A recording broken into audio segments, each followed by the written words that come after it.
এখন বাড়ে না, উল্টা কয় হুজুর আর কোনো বিষয় কোরআনে নাই। আপনি তো আমারই খেয়াল করে এই কাজটা করছেন। আপনি জানেন না এলাকায় আমি ছাড়া কেউ মদ খায় না। বাস্তব কথা, বাস্তব কথা, এগুলি কত মত কুররা। শোনেন, ভালো করে শোনেন। আমাদের এক ভাই, রেকর্ড হচ্ছে যেহেতু এই বক্তব্য তিনিও শুনতে পারেন, এক মসজিদের খতিব, আমাদের বন্ধুর মতোই। এক জুমায় বক্তব্য দিয়েছেন টেলিভিশনের গুনাহ নিয়ে, অশ্লীলতা নিয়ে। বক্তব্যের মাঝে বলে ফেলছেন যে আমাদের তো বহুজনের বাসায় 56 ইঞ্চি টিভি। বিশালতা বোঝাইতে গিয়ে যে এত বড় টিভি। সংগত কারণের মসজিদের সভাপতির বাড়িতেই 56 ইঞ্চি টিভি, কিন্তু খতিব এটা জানতেন না। এই কথা বলার পরেই চাকরিটা চলে গেছে। আমার বাজে না কার বাজে, এই কথা বলার পরেই চাকরি চলে গেছে। কিন্তু রাজ্জাক যে আল্লাহ, আমি এটা বোঝানোর জন্য বলতেছি যে মসজিদের চাকরি গিয়েছে তার থেকে ভালো মসজিদে আল্লাহ তারে পদোন্নতি করেছে, ভালো মসজিদে চাকরি হয়েছে। এবং আগে যা ছিলেন তার চেয়ে কয়েক হাজার কেন কয়েক লক্ষ গুণ বেশি ভালো আছে বর্তমানে। আমাকে বলেন, প্রায় সময় শেয়ার করেন। এক মাহফিলে গিয়েছি, খতিব সাহেব বলে, কি বলে এটাকে, ওয়াইস বক্তা, সুদের বিরুদ্ধে ওয়াজ করতেছেন। আমাদের ঠিক এরকম, এই যে মেইন রোড, এরকম একটা পাকা করা জায়গা, এটা মসজিদের সামনে ঈদগাহ, এটা ঈদগাহ নাকি কি কি জানি, বাকি এরকম ঈদগাহ, এরকম একটা ফাঁক দিয়ে আমাকে এরকম একটা চিপা দিয়ে এনে ঢোকানো হবে। ঠিক ওই মেইন রোডে যখন 4-5 জন নিয়ে যাচ্ছেন, এলাকার ইমাম সাহেব সহ এক লোক দৌড়ে আছেন, হুজুর হুজুর। এই হুজুর ছাড়া কি আর কোনো হুজুর নাই দেশে? মানে যিনি এতক্ষণ বক্তব্য দিচ্ছেন সুদের বিরুদ্ধে। আহাল্লাল্লাহুল বাইআ ওয়া হাররামার রিবা ওয়া যারু মা বাকিয়া মিনার রিবা ইন কুনতুম মুমিনিন। আরো বলেছেন ফাআযানু বিহারবিন মিনাল্লাহি ওয়া রাসূলিহি। আল্লাহ আল্লাহ রাসূল জিহাদ ঘোষণা করেছেন সুদখোরের বিরুদ্ধে। ভালো করে মাথায় রেখে। তো এই লোকের এসে জিজ্ঞাসা করার ধরনে আমি ডরাইছি, না জানি আমারই কিছু কইতেছি কিনা, কারণ কত সলিমুদ্দিন আছে। আর বিগত দিনগুলোতে তো এত ভয়ে থাকতাম, কোথাও গেলেই আগে কানে ফুদিত, কি করে ফুদিত জানেন? খবরদার রাজনৈতিক কোনো ওয়াজ করা, এটা আগে ফুদিত। হুজুর সারা জীবন ফুদিল মানুষের, এখন স্টেজে গিয়ে এদের ফু খাওয়ানো। হুজুর রাজনৈতিক ওয়াজ করা যাবে না। খুঁজে পাইতাম না রাজনৈতিক ওয়াজ কোনটা। রাজনৈতিক ওয়াজ আবার কে জানে? কোরআন হাদিসের সব কথা হলো ওয়াজ। এতে রাজনৈতিক হোক অরাজনৈতিক হোক, সমস্যা হোক সমস্যা না হোক, কথা বলা ঠিক করে বেটা, এটা ওয়াজ। এখন কি বলে জানেন? বিভিন্ন জায়গায় গেলে হুজুর মন খুইলা কথা কই। এখন এটা আল্লাহ কি করে, এখন এটা করে। আগে কইতো হুজুর বুঝেন না, দেশের অবস্থা ভালো না, এমনি 20,000 টাকা দিয়ে অনুমতি, ওয়াজের অনুমতি নিচ্ছে 20,000 টাকা দিয়ে। আপনারা খোঁজ নিয়ে দেখেন, মাহফিলের অনুমতি দিতে দেওয়া হতো না। আমাদের ঘাড়ের উপর সাম্রাজ্যবাদীদের বসিয়ে রাখা হয়েছে, আমাদেরকে দাস বানিয়ে রাখা হয়েছিল।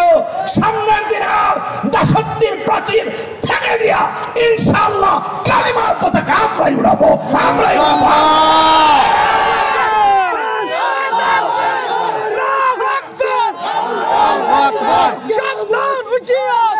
ভাইরা আমার, ভালো করে মনোযোগ দিয়ে একটু শুনেন, এদিকে আমার দিকে খেয়াল করেন, আমার দিকে খেয়াল করেন। আমাদেরকে দাস বানিয়ে রাখা হয়েছে। আপনি দেখুন আজকের বাংলাদেশের অবস্থা কোন দিকে যাচ্ছে।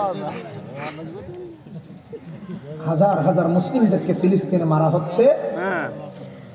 যে সমস্ত দেশ সাহায্য করতেছে ইসরায়েলকে, তার একটা দেশ ইন্ডিয়া। হাজার হাজার মুসলমানদেরকে মারছে, এক। দ্বিতীয়ত হলো আমাদের ভাইদের মসজিদ ভেঙে দিচ্ছে সংখ্যালঘুদের। কথা বলেন ঠিক কিনা বেটে? ওরা নাকি খালি মন্দির পায় মসজিদের নিচে। চিন্তা করছেন? এটা আসলে মন্দির পাওয়া নয়, ওরা চিন্তা করে মসজিদগুলো কিভাবে ভেঙে দেওয়া যায়। এটা প্রমাণ হয় ওদের মুসলিম নিধনে সহায়তা দেখে। যারা ফিলিস্তিনের নারী শিশুদেরকে হত্যা করছে, যারা হসপিটালগুলো গুড়িয়ে দিচ্ছে, যারা নারীদের হত্যা করছে, হসপিটাল গুড়িয়ে দিচ্ছে, মসজিদ গুড়িয়ে দিচ্ছে, স্কুলগুলো গুড়িয়ে দিচ্ছে, শিশুদেরকে হত্যা করছে, তাদের মুখে মানবতার কথা মানায় না। মানবতাবাদীদের নামে ভণ্ডামি করছে। তারা আসছে আমাদেরকে মানবতা শিখে, অথচ আমাদের দেশে আমরা মন্দিরের নিচে মসজিদ খুঁজি না। উল্টো আমাদের দেশের কোন মুসলিম ভাইয়েরা বিপদে পড়লে আমরা আগে যাই। কোন সংকটে তাদের মন্দির পাহারা দেওয়ার নজির একমাত্র পৃথিবীতে আমাদের আছে। ইতিহাস তালাশ করে দেখো, হাজার বছর এই নজির মুসলমানদের ছাড়া কাউকে দেখাতে পারবে না। আর তোমরা উগ্রতার আশ্রয় নিয়ে আমাদের একের পর এক মসজিদগুলো ভাঙা শুরু করছে। ভাঙো, কয়টা ভাঙবা? পুরা দুনিয়াই তো আল্লাহ মসজিদ বানাইছে, ঠিক কিনা বেঠিক? মসজিদের ছাদ লাগবে না, আসমান হবে ছাদ। কথা বলেন ঠিক কিনা বেঠিক? মসজিদের টাইলস লাগবে না, আমার আপনার সামনে যে মাটি আছে সেটাই হবে আমাদের মসজিদের বুক। কথা বলেন ঠিক কিনা বেঠিক? পুরো দুনিয়াকে আল্লাহ মসজিদ বানিয়ে দিয়েছে। আমেরিকাতে গিয়েছি,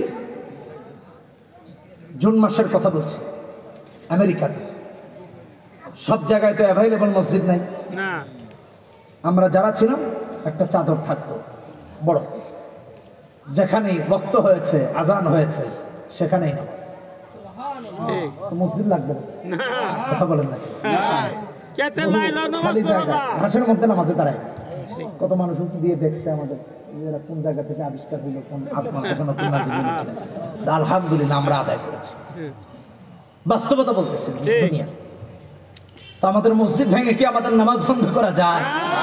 বোকা না, আহাম্মক না? চিন্তা করে দেখেন। আল্লাহ ওদের সুবুদ্ধির উদয় করুন, জোরে বলেন আমিন। বোকা ছাড়া কিছু না। আসলে এটার কারণ কি জানেন? ওরা আমাদের গায়ে পড়ে মারামারি করতে চায়। যে জাতি শাহাদাতের সৌভাগ্য অর্জনের জন্য সারাক্ষণ দোয়া করে, সে জাতির গায়ে পড়ে মারামারি লাগাইতে ভয় দেখায়।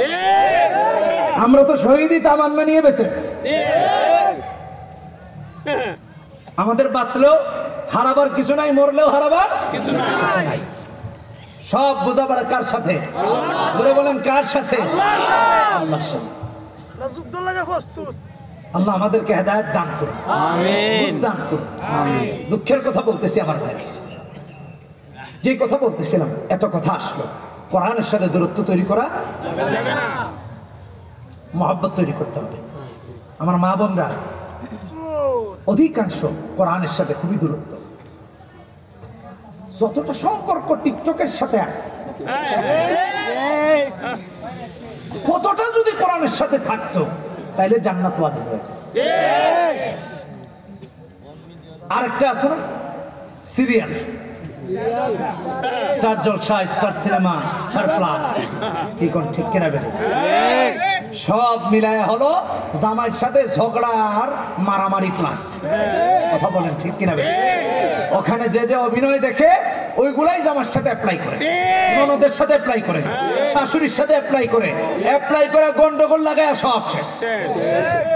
কখনো নিজে 20-30 খায়া মরে, কথা বলেন, কখনো আবার কাউরে মারে, কখনো আবার মেরে ভালোবাসার স্বামী ফ্রিজে বলে রাখে, ফ্রিজে ঢুকে রাখে। নাউজুবিল্লাহ। ইসলাম ছাড়া শান্তি কোথাও নাই। ওসব অপসংস্কৃতি বন্ধ হওয়া দরকার। শুনছিলাম আমাদের দেশে ও সমস্ত চ্যানেল বন্ধ হওয়ার কথা, হয়েছে কিনা এখনো ফাইনালি জানি না। যদি না হয়ে থাকে ইনশাআল্লাহ হয়ে যাবে। সরকারের কাছে আমাদের নিবেদন থাকবে, আমাদের সন্তানদেরকে আমরা নষ্ট করতে চাই না, আমাদের সন্তানদেরকে কুটনি বানাইতে চাই না। কথা বলেন ঠিক না? এই সমস্ত কুটনামি শিক্ষা দিতে চাই না, আমাদের সন্তানদেরকে আমরা কোরআন এবং সুন্নাহ শিক্ষা দিতে চাই। সমস্ত চ্যানেল বন্ধ করে দেন। মক্কা মদিনার যেসব চ্যানেল সারাক্ষণ কোরআন হাদিস সম্প্রচার হয় সেগুলো অ্যাভেলেবল করে দেন। বাচ্চারা কোরআন শিখো, কোরআন শিখো। কথা বলেন ঠিক কিনা বেঠিক? ভাইরা আমার, এরকম দৃষ্টান্ত আছে। সিরাত ইবনে হিশাম আইসো না প্রথম খণ্ডে ভালো করে তো শুনুন। আইসে শেষ করছো প্রথম খণ্ড সিরাত ইবনে হিশাম 315 নম্বর কাফিরদের কোরআনের প্রেমের একটা দৃষ্টান্ত ব্যাখ্যাকার খুব সুন্দর করে উল্লেখ করেছেন। মুফতি আমিন রহমতুল্লাহ আলাইহি একটা কিতাব লিখেছেন তিলাওয়াতে কোরআন, তিনিও সেখানে এই দৃষ্টান্ত এনেছেন। আমরা কোরআন শুনলে ইমামকে লোকমা দিচ্ছি, আমরা কোরআন শুনলে বিরক্ত হচ্ছি, আর ওসব কাফের যারা সারাদিন বলতো লা তাসমাউ লিহাযাল কোরআন, কোরআন শুনো না। সূরা হামিম আস-সাজদা 24 নম্বর পারা 26 নম্বর আয়াত। রাতের আধারে নবীজির বাড়িতে গিয়ে হাজির হয়ে যেত কোরআনে কারীম শোনার জন্য। আবু জাহেল ইবনে হিশাম, আবু সুফিয়ান ইবনে হারব, আখনাস ইবনে শারিক, তিনজনই বড় বড় নেতা। কারে ফেলে কার কথা বলে। রাতের আধারে নবীজির বাড়িতে চোরের মতো গিয়ে হাজির। চোর চুরি করে না, দেখায় করে না কথা বলে না কেন? হ্যাঁ, না লুকিয়ে লুকিয়ে চুরি করতে যায়। একদিন মুহাম্মদ সাল্লাল্লাহু আলাইহি সাল্লামের বাড়িতে গিয়ে হাজির কোরআন শোনার জন্য চোরের মতো। আবু জাহেল গিয়েছে কোরআন শুনতে শুনতে শুনতে শুনতে দাঁড়িয়ে শুনতেছেই। হ্যাঁ আবু সুফিয়ানও গিয়েছেন ইসলাম গ্রহণের পূর্বের কথা। হ্যাঁ কোরআনে কারীম শুনতেছেন তো শুনতেছেন। আখনাস গিয়েছে, সেও কোরআন শুনতে শুনতে বেকুল হয়ে গেছে। সুবহানাল্লাহ। সকাল করে দিছে। চারদিক যখন আলোকিত হয়ে গেল, এক একজনের মাথায় বুদ্ধি আসলো, এখন যদি বাড়ি না ফিরি মানুষ দেখলে তো আমাদেরকে মারবে, বাড়ি যাওয়া দরকার। যখন বাড়ি ফিরতে নিয়েছে, আবু জাহেলের সাথে আবু সুফিয়ানের দেখা, আবু সুফিয়ানের সাথে আবু জাহেলের দেখা, আখনাসের দেখা। একজন আরেকজনকে বলে, নেতা এত সকালবেলা তুমি এখানে কেন? বলছে মুহাম্মাদুর রাসূলুল্লাহ সাল্লাল্লাহু আলাইহি ওয়াসাল্লামের কোরআন শুনতে এসেছি। হ্যাঁ সুবহানাল্লাহ। আরেকজন বলে, নেতা তুমি কেন? বলে কোরআন শুনতে এসেছি। আরেকজন বলে, কি ব্যাপার নেতারা আপনারা এখানে? বলে কোরআনে কারীম শুনতে এসেছি। তিনজনের বক্তব্য যখন কোরআন শোনার হয়ে গেল, একজন আরেকজনকে বলে, কয় দেখো সারাদিন আমরা বলি লা তাসমাউ লিহাযাল কোরআন, রাতের আধারে তুমিও এসে হাজির, আমিও হাজির, সেও হাজির। এমন করে যদি আমরা কোরআন শুনতে চলে আসি, গোটা এলাকাতে একজনও আমাদের অনুসারী খুঁজে পাওয়া তাহলে যাবে না। সবাই লা ইলাহা ইল্লাল্লাহু মুহাম্মাদুর রাসূলুল্লাহ পড়ে মুসলমান হয়ে মুহাম্মাদের অনুসারী হয়ে যাবে। আজকে এসেছো, আগামীকাল থেকে আর এসো না। তিনজন ওয়াদা করে বাড়ি ফিরতেছে, কাল থেকে আর আসবে না। আবার কালকে পরের রাতে যখন বাড়িতে ঘুমাতে গেল, ঘুম আসে না, মন অশান্ত, ডান কাত হয় বাম কাত হয়, উঠে হাঁটে, কোনোভাবে যখন ঘুম আসে না, মন বলছে যতক্ষণ মুহাম্মাদুর রাসূলুল্লাহ সাল্লাল্লাহু আলাইহি ওয়াসাল্লামের কোরআন না শুনবি ততক্ষণ পর্যন্ত আমি শান্ত হব না। অশান্তি আর সে আজিম থেকে তাদের কলিজায় আসছে যে আমার কোরআন শুনে তাদের মন শান্ত হবে। আর পৃথিবীবাসী কিয়ামত পর্যন্ত জানবে যে তোরা কোরআন শুনে মন শান্ত করতে। আল্লাহু আকবার। আবু সুফিয়ান ভাবলেন মনটা শান্তি নেই, মুহাম্মদ সাল্লাল্লাহু আলাইহি সাল্লামের কোরআন শুনলে মন শান্ত হবে। কোরআন কিভাবে শোনা যায়, কিভাবে যাওয়া যায়? ভাবলো এক কাজ করি, গত রাতে যেহেতু আদা হয়েছে, আবু জাহেল আর আবু সুফিয়ান আখনাস তিনজন মিলে ওয়াদা করছে না। আবু সুফিয়ান ভাবতেছেন গতকাল ওয়াদা হয়েছে, আবু জাহেল আর আখনাস তো আজকে যাবে না, তাহলে আমি একা একা গিয়ে একটু শুনে আসি। আবু সুফিয়ান গিয়ে হাজির। ওদিকে আখনাসেরও তো মনে শান্তি নেই, আবু জাহেলেরও মনে শান্তি নেই। আবু জাহেল ভাবলো আজকে তো আবু সুফিয়ান আর আবু জাহেল আখনাস যাবে না, তাহলে আমি কি একটু শুনে আসি। সেও এসে হাজির। আখনাস ভাবলো আজকে আবু জাহেল আর আবু সুফিয়ান যাবেন না, তাহলে আমার মনটা ভাল লাগতেছে না, মুহাম্মদ সাল্লাল্লাহু আলাইহি ওয়াসাল্লামের কোরআন শুনলে মনটা শান্তি লাগে, একটু গিয়ে শুনে আসি। তিনজন আজকেও গিয়ে হাজির। সুবহানাল্লাহ। কেন যাবে না? এটা কোরআনে কারীম। হ্যাঁ ইন হুয়া ইল্লা ওয়াহয়ুই ইউহা আল্লামাহু শাদীদুল কুওয়া যু মিররাতিন ফাস্তাওয়া ওয়া হুয়া বিল উফুকিল আ'লা সুম্মা দানা ফাতাদাল্লা ফাকানা কাবা কাউসাইনি আও আদনা ফাআওহা ইলা আবদিহি মা আওহা। আল্লাহু আকবার। শুনতে গেছে, গিয়া ভাবলো আজকে বেশি শোনা যাবে না, আজকে যদি সকাল হয়ে যায় তাহলে তো দেখা হয়ে যাবে, সমস্যা আছে, আগে আগে বাড়ি ফিরতে হবে। গিয়েছে চোরের মতো, ফিরবে চোরের মতো। আমাদের সমাজে কেউ যদি চুরি করে তাহলে কি জানায়া করে? জেনে যাওয়ার ভয় আছে না? ধরেন এই এলাকা দিয়া সেন্টু ডাব চোর যাচ্ছে, যেতে যেতে দেখছে আমাদের সভাপতি সাহেবের বাড়ির ডাবগুলা মাশাআল্লাহ একেবারে তাকায় আসে। চিন্তা করলো তিনি সভাপতি সাহেব এত কষ্ট করে গাছে উঠবেন, ডাবটা নিয়ে এত পেরেশানি করবেন, কি দরকার? সভাপতি সাহেবকে এত পেরেশানি না দিয়া আমি যদি নিয়ে যাই সব পেরেশানি। সেন্টু ভাবছে এটা, সেন্টু কোনো মুসলিম নাম না, যারা রাখছেন রাখছেন, এই জন্য আমি একটা নাম বললাম। এটা উত্তরপাড়ার সেন্টু। দক্ষিণ পাড়ার বল্টু মিয়া চিন্তা করলো সভাপতি সাহেব বুজুর্গ মানুষ, তারে কষ্ট করতে দেওয়া যায়, এত উপরে উঠবো, যদি পড়ে ঠ্যাং টুং ভাঙে না, এটা করতে দেওয়া যায় না। ঠ্যাং ভাঙলে আমার ভাঙো, তাতে তার কোনো কিছু না, নিজ দায়িত্বে এগুলো পাইটা নিয়ে যেত। এখন উত্তর পাড়ার সেন্টু এসে রাতের আধারে উঠছে উপরে। বল্টুও চিন্তা করছে আজকে রাতে যদি না পারি তাহলে এমন আছে নিয়ে বিক্রি করে ফেলবে, ডাবের যেই দাম 150 টাকা 60 টাকা, সুবহানাল্লাহ কুমরা নাউজুবিল্লাহ কুমরা আল্লাহ।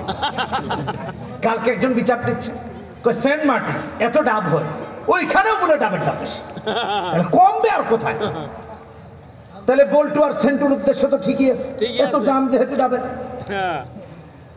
বল্টু কি আগে উঠছে নিজ দায়িত্বে, বুঝেন নাই, উপরে। সেন্টু মিয়ার যাইতে যাইতে দেরি হয়েছে, শেষে গিয়া উঠছে, উঠতে উঠতে লাস্টে দেখে আরেকজন ঠেঙে ধরছে ডাব না। কিরে তুই এখানে? ভাই আপনি আর আমি তো সমান সমান করে নিয়ে যাবো, আওয়াজ টাওয়াজ করে, কথা বুঝেন নাই। তুমি এখানে কেন? ভাই ডাবগুলা নিতে আইছিলাম। তা আপনি এখানে কেন? আমিও ডাব নিতে আইছি। আচ্ছা ঠিক আছে, যা চুপে যাবে, চল, ধরা খাইস না, নিয়ে চলে যা।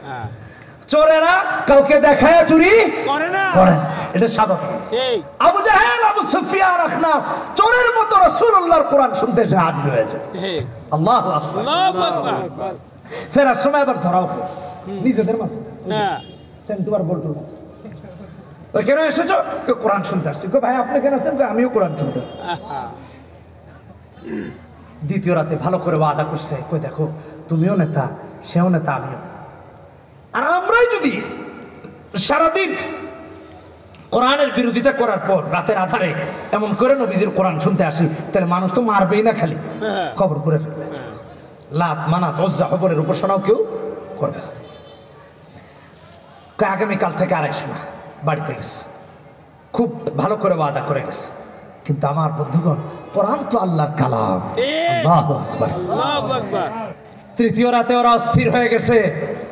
গত রাতেও ধরা খেলাম, তার আগের রাতেও ধরা খেলাম, কিন্তু আজকে তো এজন্য যাওয়া দরকার যে মুহাম্মদ সাল্লাল্লাহু আলাইহি ওয়াসাল্লামের উপর না জানি কি ওহী আল্লাহ নাযিল করতেছে। ওহী আসার দরজা তো খোলা, ইন হুয়া ইল্লা ওয়াহয়ুন ইউহা। এখন তো বন্ধ হয়ে গেছে। এখন মানে কি? রাসূলুল্লাহর ইন্তেকাল শেষ, ওহী আসার দরজা বন্ধ। তিনজন বাড়িতে গেছে, গিয়ে ঘুমায়, ঘুমার আসে না। কি ওহীটা না জানি নবীজির উপর আজকে নাজিল হয়েছে। মন শান্তি নাই, মাথা ঠিক নাই, দুশ্চিন্তা। ওহী নাজিল হওয়ার যে না জানি আজকে মুহাম্মদ সাল্লাল্লাহু আলাইহি ওয়াসাল্লামের উপর নতুন কি আয়াত নাজিল হয়েছে। আবার গিয়ে হাজির, ভাবছে ওই দুজন আসবে, ভাবছে ওই দুজন আসবে না, তিনজনই হাজির। কোরআনে কারীম শুনতে শুনতে সকাল যখন হয়ে গেল, বাড়ি যখন ফিরবে, একজনের সাথে আরেকজনের যখন দেখা হয়ে যায়, একজন আরেকজনকে বলে, কই দেখো এত কিছু করলাম, কোরআন শোনা থেকে আমাদেরকে কোনো কিছু বাধা দিয়ে রাখতে পারে না। হুজুর চলে আসছেন মনে না? হুজুর হুজুর চলে আসলে হুজুরকে নিয়ে আসে। যে কথা বলতেছিলাম তো বলতেছে, কোন জিনিস আমাদেরকে আমাদেরকে কোন জিনিস কোরআন থেকে মুখ ফিরিয়ে নিতে বাধা দেয়, ঘুরে ফিরে আমরা কোরআন শুনতে হাজির। এই হুজুর আসছেন কিনা এই কথা বলছে, ওটা উঠে এই এই খোকাই বসো, আব্বু বসো, এই বসো, হুজুর আসছেন কিনা জিজ্ঞেস করছে, ওটা শুরু করে। এটা কেমন কথা? মুরব্বী, এই মুরব্বীরা বসেন, জাতা দিয়ে দেন। ও মুরব্বী তো আবার সমস্যা। আমি বেখেয়ালে করছি, কোন কথা মুখ দিয়ে বাইরে এলেও সমস্যা, কত হিসাব নিকাশ করা লাগে। কি কর যদি কই বসেন ঠিক আছে, কিন্তু দুইবার কইলে অসুবিধা। আরেক সমস্যা শোনেন, যে কথা বলছিলাম, কোন জিনিস আমাদেরকে কোরআন থেকে দূরে রাখতে পারে না? কেন আমরা ঘুরে ফিরে মুহাম্মদ সাল্লাল্লাহু আলাইহি ওয়াসাল্লামের কাছে কোরআন শুনতে হাজির হয়ে যাই? এক একজন নিজের অভিব্যক্তি প্রকাশ করে আর বলে, দেখো আমাদের মাঝে কেউ বলে মুহাম্মদকে পাগল, কেউ বলে জাদুঘর, কেউ বলে কবি, কেউ বলে কনক। কিন্তু মুহাম্মদ যদি কনক হতেন, জাদুঘর হতেন, এত সুন্দর তিলাওয়াত হতো না।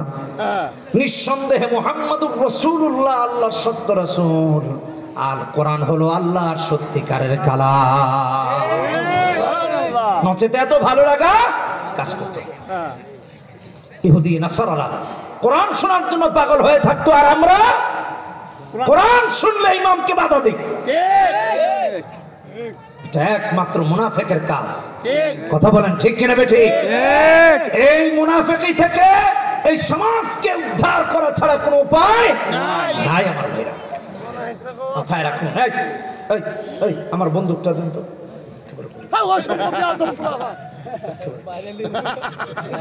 উঠলে খবর আছে। এটা হলো কোরআনে কারীম। ভাই আমার কোরআন শুনবো তো, কোরআন পড়বো তো, কোরআন শিখাবো তো, কোরআন শিখবো তো, মনে থাকবে তো, ভালো করে মাথায় রেখে। এটাই হলো কোরআনে কারীম। কোরআন শিখলে কি হবে জানেন? ওই আলেমদের মতো হকের উপর অটল অবিচল থাকা যাবে। ইমান টালমাটাল হবে না, ইমান হারা হয়ে মরতে হবে না। এই জন্য আলেম হওয়া চাই, এই জন্য দিনদার হওয়া চাই, এই জন্য কোরআন এবং সুন্নাহকে শেখা চাই, শেখানো চাই। এটা মনে রাখেন, কোরআন যে শিখে তার সম্মান আকাশ চুম্বি। আপনি আর আমি মনে করি আলেমরা আমাদের দুশমন, তাই না? বিশ্বাস করেন আলেমরা দুশমন। আলেমের উপর চাপ আরশে আজিমের, আরশে আজিমের চাপ। যে আলেম হক কথা গোপন করেন, আল্লাহ তার উপর লানত করেন। আপনি আপনার দল, আপনার পথ, আপনার সুবিধার জন্য আপনি হক কথা গোপন করতেছেন। আলেমকে গিয়ে বলতেছেন হুজুর রাজনৈতিক বাস করেন, কোন হিসাবে? কেন কেন এটা করতে হবে? মসজিদ তো আপনার দলের রাজনৈতিক কার্যালয় নয়, এটা আল্লাহর ঘর। এখানে গিয়ে গুন্ডামি মাস্তানি করতে কে বলেছে? কেন এগুলা করেন? আপনি যদি মনে করেন হুজুর আপনি তো করতেছেন, আমার দল নিয়ে কথা বলতেছেন, আমারে নিয়ে কথা বলতেছেন, না, এটা আলেমের দায়িত্ব। আপনার দল যদি মদখোর হয় তো মাদকের বিরুদ্ধে কথা বলবে না? অবশ্যই। হাজার হাজার কোটি টাকা বিদেশে পাচার করেছেন, আলেমরা বলবে না? বুঝাই দিবে না? নয়তো তো আবার যে সরকার আসবে এরাও পাচার করবে। কথা বলেন ঠিক কিনা বেঠিক? এই জন্য আলেমদের দায়িত্ব কোনটা ভালো কোনটা খারাপ এটা জানায় দেওয়া, এটা বুঝায় দেওয়া। হক কথা বলতেই হবে আলেমদেরকে। 159 নম্বর আয়াতে সূরা বাকারাতে আল্লাহ বলেছেন উলাইকা ইয়ালআনুহুমুল্লাহ ওয়া ইয়ালআনুহুমুল লাঈনুন। আল্লাহ লানত করেন যারা সুস্পষ্ট বিধান প্রকাশিত হওয়ার পরে তা গোপন করবে। আল্লাহ হেদায়েত দান। এজন্য আলেমরা হক কথা গোপন করেন। আমার আল্লাহ অন্য আয়াতে বলছেন ইন্নাল্লাযীনা ইয়াকতুমুনা মা আনজালনা মিনাল বায়্যিনাতি ওয়াল হুদা মিন বা'দি মা বায়্যান্নাহু লিন-নাসি ফিল কিতাব উলাইকা ইয়ালআনুহুমুল্লাহ ওয়া ইয়ালআনুহুমুল লাঈনুন।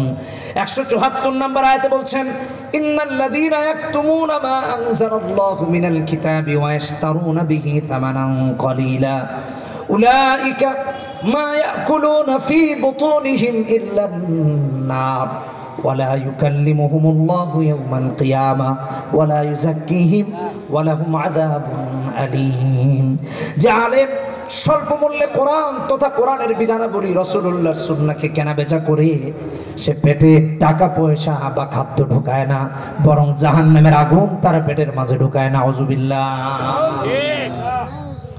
কিয়ামতের দিন আল্লাহ তার সাথে কথা বলবেন না। চিন্তা করছেন কত বড় চাপ? কিয়ামতের দিন ওই আলেমের সাথে আল্লাহ কথাই বলবেন না। আপনি আপনার দলের চাপে আলেমের মাথায় চাপ প্রয়োগ করছেন, আর আলেমের মাথায় চাপ সৃষ্টি করে রেখেছে স্বয়ং আল্লাহ। কেমন চাপ? হালকা তো বললাম। নবীজি হাদিসে বলেছেন আলজামাহুল্লাহু ইয়াউমাল কিয়ামাতি বিলিজামিন মিন নার। আবু দাউদের হাদিস 3660 নম্বর হাদিস। জাহান্নামের আগুনে পোড়াবে, লোহা পোড়াবে।